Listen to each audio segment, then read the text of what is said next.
Hello mga kaibigan, magandang buhay! Welcome sa aking channel. For today's video ko pala ay mag-prepare ako sa aming hapunan mga kaibigan. Yung aking ay yung duck na karne ay lulutuin natin yan sa oven lang siya mga kaibigan. Ngayon ay i-prepare natin siya. Ito yung lutuan ng lutuan siya ng para ilagay natin sa oven. Ayun siya mga kaibigan. Kalahati na yung duck. Okay, tingnan natin yung ating sinalang na duck dito. Okay, na pala natin siya kasi mainit. Yan, babalik rin natin siya.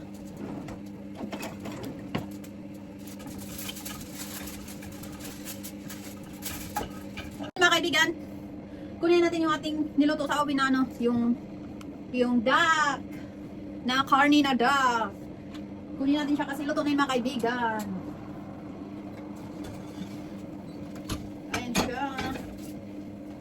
Ayan yung ating duck mga kaibigan. Naluto na yan siya. Roast duck po siya mga kaibigan. Half lang po siya. Ayan, ilagay natin to sa plato.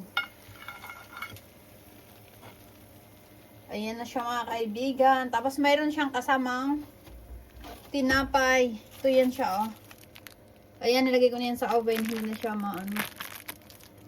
mainit. Luto na yan siya mga kaibigan. Ayan yung ating duck. Kaibigan, isa lang po na yung ating steam na isda at saka yung cauliflower. Ngayon ay iuna natin yung ating lutuan. Kailangan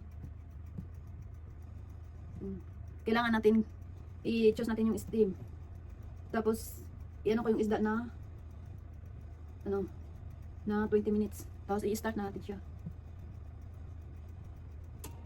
Ayan na siya mga kaibigan, di ba? Yan, nakasalang na yung i-steam na ulam mga kaibigan, yung para hapunan ko. At ayan siya, i-steam ko siya ng 20 minutes. Yan isda, ayan siya mga kaibigan. At saka yung cauliflower. At pag matapos na yung timer, mag-off na siya ng pusa mga kaibigan, di ba? Okay.